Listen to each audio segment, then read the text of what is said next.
Assalamualaikum warahmatullahi wabarakatuh. Hello, welcome to my channel. Merdeka belajar, tergerak, bergerak, menggerakkan. Hai, saya Rahma dari SMAN 1 Bonjol Kabupaten Pasaman, peserta pendidikan guru penggerak Angkatan 8. Pada video kali ini, saya bersama dengan kelompok saya akan menjelaskan tentang budaya positif ruang kolaborasi. Inilah anggota kelompok saya, Bapak Sunaldi, Ibu Rina Lugis, dan saya sendiri Rahmatul Husnawardi. Kasus yang pertama.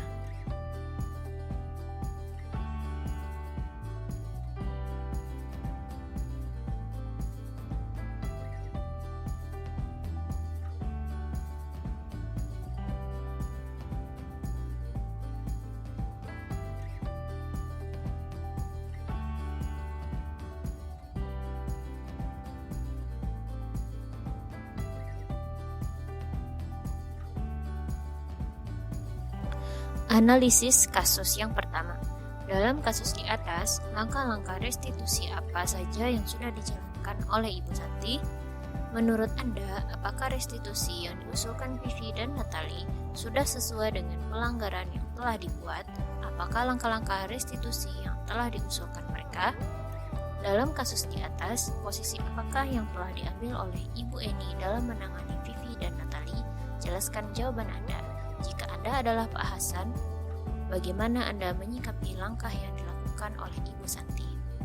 Langkah restitusi oleh Ibu Santi. Validasi tindakan yang salah. Ibu Santi memanggil Vivi dan Natali serta menanyakan tentang laporan Ibu Eni. Ibu Santi menanyakan apakah mereka bersedia melakukan perbaikan permasalahan yang ada. Menanyakan keyakinan. Ibu Santi menanyakan kembali apa yang mereka bisa lakukan untuk menggantikan rasa tidak dihormati Ibu Santi. Ibu Santi melanjutkan kembali apa yang akan mereka lakukan untuk memperbaiki masalah, apakah ada gagasan. Langkah restitusi yang sudah dilakukan oleh Vivi dan Natali.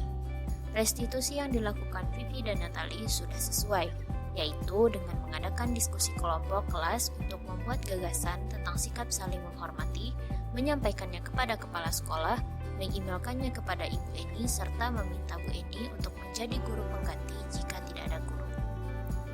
Posisi Ibu Eni.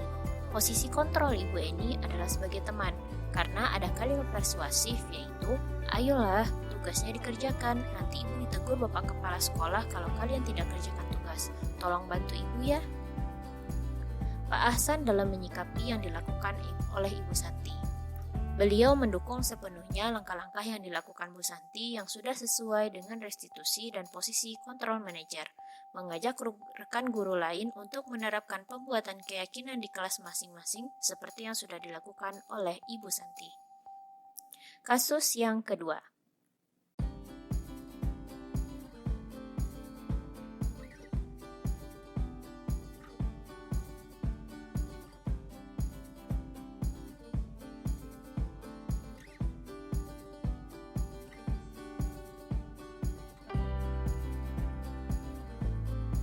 Analisis kasus.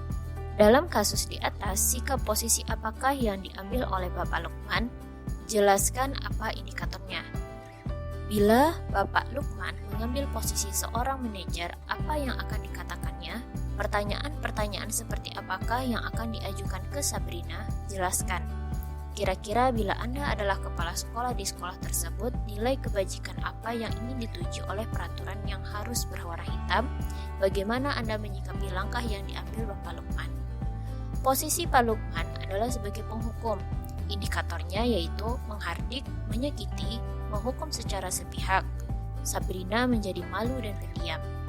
Posisi Pak Lukman jika sebagai manajer, yang pertama adalah akan menstabilkan identitas. Beliau menanyakan mengapa memakai sepatu yang tidak berwarna hitam, nak? Kemudian validasi tindakan yang salah. Tidak apa-apa, setiap orang pasti pernah lupa, termasuk hari ini Sabrina lupa memakai sepatu hitam ya. Kemudian menanyakan keyakinan.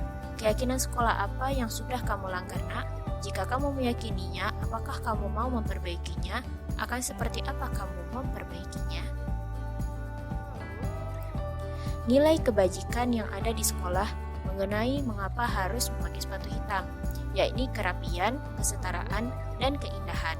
Sikap kepala sekolah kepada Pak Lukman adalah beliau akan menjadi posisi manajer dan berdiskusi dengan Pak Lukman mengenai tindakan yang dilakukan.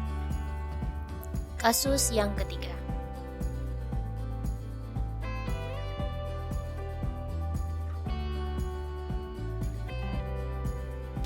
Analisis kasus. Posisi kontrol apa yang diambil oleh Ibu Dani dalam pendekatannya kepada Fajar? Membaca sikap Fajar, kira-kira kebutuhan apa yang diperlukan oleh Fajar? Bila mana Ibu Dani mengambil posisi pemantau, apa yang akan dikatakan atau dikatakan olehnya? Pertanyaan-pertanyaan seperti apa yang akan diajukan? Jelaskan. Apabila Anda adalah kepala sekolah di sekolah Fajar dan mengetahui hal ini, bagaimana tindak lanjut Anda? Posisi Ibu Dani. Beliau di sini sebagai pembuat rasa bersalah. Kebutuhan yang dibutuhkan oleh Fajar adalah kebebasan. Kebutuhan kebebasan yang tinggi menginginkan pilihan. Mereka perlu banyak bergerak, suka mencoba-coba, tidak terlalu terpengaruh orang lain, dan senang mencoba hal baru dan menarik. Jika Ibu Dani sebagai pemantau, yang akan dilakukan Ibu Dani adalah menelaah nilai dan sikap Fajar, kemudian memanggil Fajar ke kantor guru dan memperlihatkan daftar nilai jurnal sikap kepada Fajar. Fajar, setelah Ibu perhatikan, nilai Fajar masih rendah dan sikap Fajar dalam belajar juga bermalas-malasan di kelas. Ada apa dengan Fajar? Kok seperti tidak bersemangat belajar? Apakah Fajar masih ingat tentang keyakinan kita selama belajar? Apa konsekuensi yang kita sepakati jika melanggar keyakinan kelas? Sebagai kepala sekolah, akan melakukan koordinasi dengan Ibu Dani dan memberikan masukan kepada Ibu Dani untuk menyelesaikan permasalahan tersebut dengan tindakan posisi manajer, dan akan mengarahkan guru untuk melaksanakan pembelajaran dengan berbagai metode menarik yang akan membantu kebutuhan murid tentang kebebasan dengan pembelajaran berdiferensiasi, yaitu pembagian tugas yang sesuai minat mereka akan menumbuhkan nilai mandiri dalam diri mereka. Kasus yang keempat.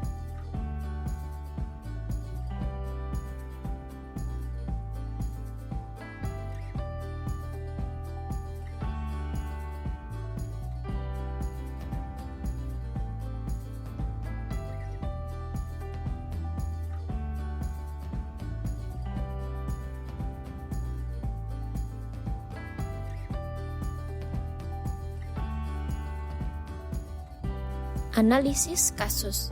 Posisi kontrol apa yang telah dipraktikkan oleh kepala sekolah Ibu Suti? Hal-hal apa saja yang akan dilakukan sehingga Anda berkesimpulan demikian? Dalam kasus tersebut, bagaimana Dino dikuatkan?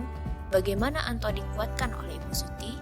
Kira-kira nilai kebajikan atau keyakinan sekolah apa yang dituju dalam kasus tersebut? Jelaskan.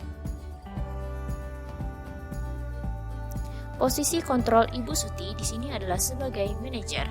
Beliau menstabilkan identitas, yaitu dengan Ibu Suti menenangkan keduanya dan mengatakan bahwa membuat kesalahan adalah hal yang manusiawi. Validasi tindakan yang salah dilakukan oleh Ibu Suti adalah mengatakan bahwa mempertahankan diri adalah hal yang penting, namun meminta Dino memikirkan cara lain yang mungkin lebih efektif karena saat ini Dino berada di ruang kepala sekolah. Kemudian beliau menanyakan keyakinan. Ibu Suti melanjutkan bertanya tentang keyakinan sekolah yang disepakati serta apakah Dino bersedia memperbaiki kesalahan yang telah dilakukan terhadap Anto. Ibu Suti menguatkan Dino dan Anto. Kepada Dino, beliau mengatakan memberikan refleksi kesalahan tentang apa yang sudah dilakukan oleh Dino dan memberikan scaffolding berupa pertanyaan kepada Dino untuk memperbaiki kesalahannya. Kepada Anto, beliau menguatkan dengan memberikan solusi yang akan dikerjakan oleh Dino sebagai rasa tanggung jawabnya dalam memperbaiki kancing baju Anto. Nilai-nilai kebajikan yang ada dalam kasus ini adalah tanggung jawab, saling menghormati, mandiri, inisiatif, dan solutif. Terima kasih. Ke pasar membeli minyak, terima kasih sudah menyimak. Makan selasih bersama Bunda. Sekian, terima kasih. Sampai jumpa. Thank you for watching. Wassalamualaikum warahmatullahi wabarakatuh.